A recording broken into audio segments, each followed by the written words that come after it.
ना के बराबर। मेरे पिताजी को 3 महीना में हत्या कर दी गई।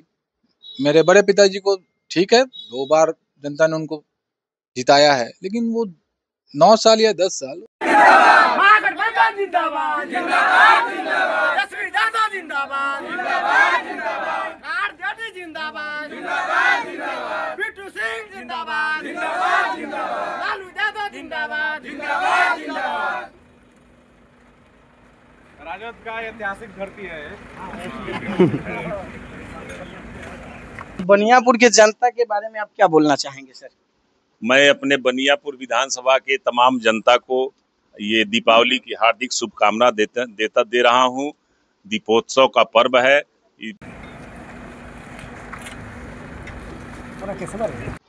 हेलो साथियों, नमस्कार। अभी हम लोग 115 बनियापुर विधानसभा में हैं, जहां पे अभी आरजेडी के वर्तमान प्रत्याशी चांदनी सिंह जी के कुछ प्रत्याशी जो कि तारकेश्वर सिंह जी हैं, नारायण प्रसाद यादव जी के घर पे आए हुए हैं। हम लोग बात करेंगे और बात करके बनियापुर विधानसभा चुनाव को लेकर के क्या क्या मुद्दा रहेगा और किस प्रकार से चुनाव किया जाएगा बनियापुर विधानसभा का, इसके बारे में हम बनियापुर के तो उस दिन भी आपको हमने मैसेज दिया कि हमारे आला कमान की आदेश है कि जिसको सिंबल मिलेगा उसका समर्थन करना। इस बार बनियापुर विधानसभा में चांदनी सिंह जी को सपोर्ट करिएगा ना सर? आप चांदनी सिंह को चाहे जिसके लिए सपोर्ट करने के लिए जिस चीज की आवश्यकता पड़ेगी करेंगे, कहीं कोताही नहीं होगी। अगर चांदनी जी अगर मान ली पूरे बिहार में 1 नंबर से चुनाव नहीं जीते तो हम लोग को राजनीति में करना बेकार है।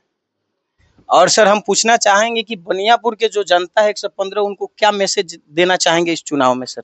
मैसेज देना चाहते हैं कि तेजस्वी की सरकार बनानी है। जो आप 15 साल से गिरवी रखे थे, जिसके जीवन में उन्हीं को फिर भाजपा का नकाब अदा कराया है बदल कर। आईना वही है, चेहरे बदल गए हैं ना। इसलिए सारे लोगों ने मनसा बना लिया कि तेजस्वी की सरकार बनाना, चांदनी जी को बार मतों से जिताना है। हमारे साथ चांदनी सिंह जी का पुत्र जी हैं, जिनका नाम है बिट्टू सिंह जी। उनसे हम बात करेंगे और बात करके जानने का प्रयास करेंगे कि सर इस बार बनियापुर विधानसभा का जो चुनाव होगा उसका मुद्दा क्या रहेगा सर? मुद्दा तो शुरू से एक ही रहा है ना। तो क्या मुद्दा रहेगा? देखिए, बनियापुर विधानसभा 2 प्रखंडों से बनी है। एक है बनियापुर, दूसरा मसरख। दोनों प्रखंडों में जाइएगा तो दलाली सर्वोपरि है, चरम सीमा पे है। खासकर मसरख में तो और है। अस्पताल हो गया, उसका भी जर्जर स्थिति है। स्कूल है, उसका भी जर्जर स्थिति है। इन सबको सबसे पहले दुरुस्त करना है। हम शुरू से कहते आए हैं कि जनता जनार्दन को सिर्फ 3 चीजों की मुख्य रूप से आवश्यकता है। सर्वप्रथम थाना, ब्लॉक और अस्पताल। इन 3 चीजों को सुधारना अति आवश्यक है। इसके बाद जो भी विकास की उनकी मांग होगी वो पूरा किया जाएगा। बनियापुर की जनता से अपील क्या करना चाहेंगे?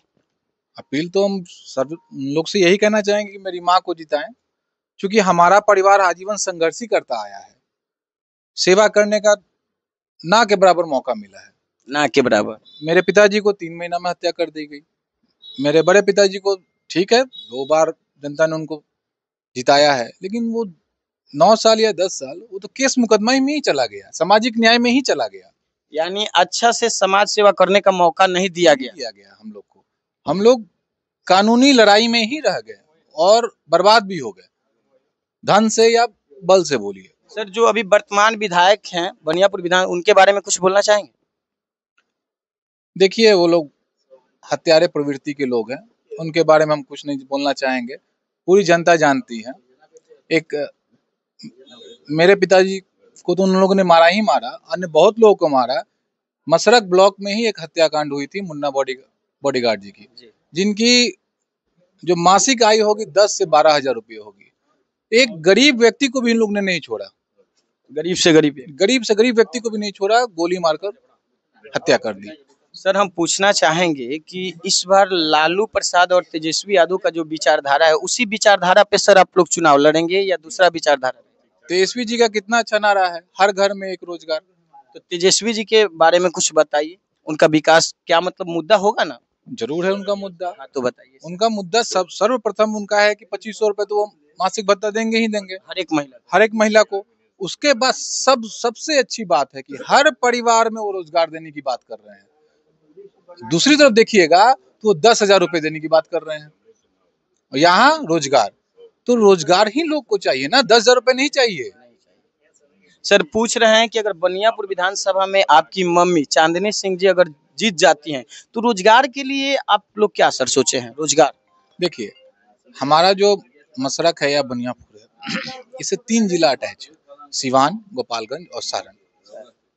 यहाँ से सारण से किसी को इलाज के लिए जाना होगा तो पटना जाना पड़ता है, काफी दूर है।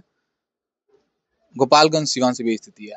हम अपने सरकार से यही मांग करेंगे कि अच्छे स्तर का अस्पताल यहाँ दिया जाए, यूनिवर्सिटी दिया जाए, ताकि जितने भी 3 जिलों के लोग हैं यहीं पर आके अपनी पढ़ाई करें, इलाज कराएं। सर आज दीपावली का दिन है, बनियापुर विधानसभा के सभी जनता को क्या संदेश देना चाहेंगे दीपावली के शुभ? सब लोगों को मेरी तरफ से दीपावली की हार्दिक शुभकामनाएं।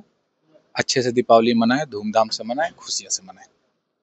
चलिए ठीक है, अभी हम बात करेंगे तारकेश्वर सिंह जी हैं जो कि पूर्व विधायक हैं और इनसे बात करेंगे। सर बनियापुर के जनता के बारे में आप क्या बोलना चाहेंगे सर? मैं अपने बनियापुर विधानसभा के तमाम जनता को ये दीपावली की हार्दिक शुभकामना दे रहा हूँ। दीपोत्सव का पर्व है, बढ़िया से दीपोत्सव मनाएं और इस दीपोत्सव को 6 तारीख में आने वाला जो महापर्व है, जनतंत्र का जो महापर्व है, 6 तारीख को होने वाला है। अब की बार तेजस्वी सरकार, पूरे नौजवान साथी हमारा कह रहे हैं, तो 6 तारीख को जा करके लालटेन का बटन दबा करके और यहाँ पे बनियापुर विधानसभा क्षेत्र में चांदनी देवी को जो हमारी भव्य है उसको विजयी बनाए, ताकि तेजस्वी जी की सरकार यहाँ बने। सर बनियापुर के जो वर्तमान विधायक हैं उनके बारे में 2 शब्द। देखिए, I do not want to comment about. नहीं बोलिएगा।